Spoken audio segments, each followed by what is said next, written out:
My name is Lin An-Ran. I desired nothing more than to be an invisible speck of dust in the vast forbidden city, to simply abide by the rules, live day by day, and lead a tranquil life. My motto: absolutely no attention. Life drifted on peacefully until one fateful afternoon. I was returning books when I tripped, striking my head hard against a forgotten bronze phoenix statue. When I awoke, my head throbbed, but I thought nothing more of it.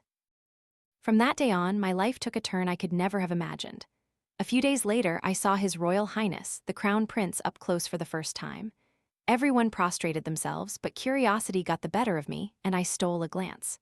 Crown Prince Yuan truly was a god in the hearts of the common people, tall, majestic, with a face sculpted by the heavens. He spoke gentle words of concern, his voice warm as a spring breeze. In that instant, I felt overwhelming admiration. A perfect, flawless ruler. But as he walked past me, his indifferent gaze merely swept over me, and then a completely different voice echoed clearly in my mind. The voice was lazy, hoarse, carrying an undeniable hint of wickedness, and it was definitely the Crown Prince's. "Oh, this little palace maid has such a soft waist. I wonder what it would feel like to squeeze it tight. Those lips look sweet. A taste would surely make her sob." I froze, my entire body stiff. How could such a virtuous Crown Prince harbor such beastly thoughts? I tried to convince myself it was an illusion. Until a few days later, I was ordered to grind ink for him. His voice, offering the teachings of an exemplary ruler, was gentle, yet in my mind, the nightmare returned.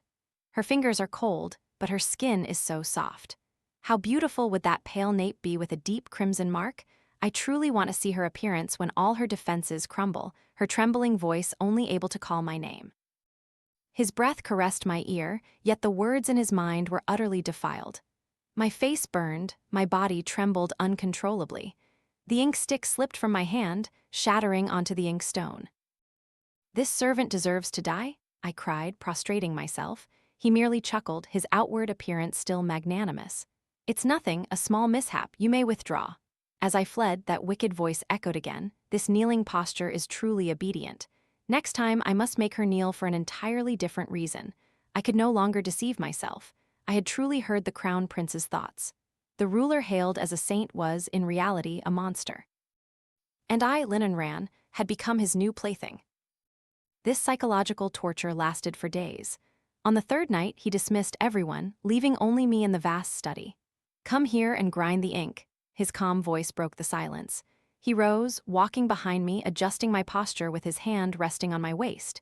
His actions were perfectly proper, but in my head, a frantic tsunami raged. This waist is indeed as soft as I imagined. If I squeezed a little harder, would it break? I am holding her hand, but why in my mind do I see these fingers clutching the bedsheets? The ink stick shattered again. "Why is your face so red?" he asked, his cold fingers lightly brushing my cheek. "Are you afraid of me?" I shook my head frantically.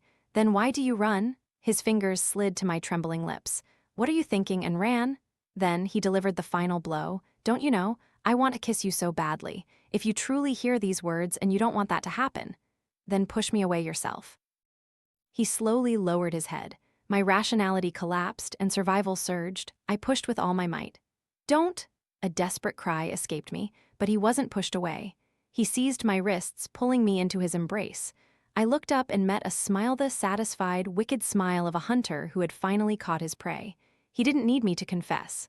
My actions had said it all. In my head, his voice echoed, no longer a thought but a declaration. "I've caught you, little mouse who can read my thoughts." Then he lowered his head and kissed my lips. It was not gentle. It carried punishment, dominance, possessiveness. When he finally released me, I could only weakly lean against his chest, gasping for breath. He whispered, "From now on, you don't need to hide anymore, because every single thought in my head is for you, and you, from body to soul, can only belong to me alone."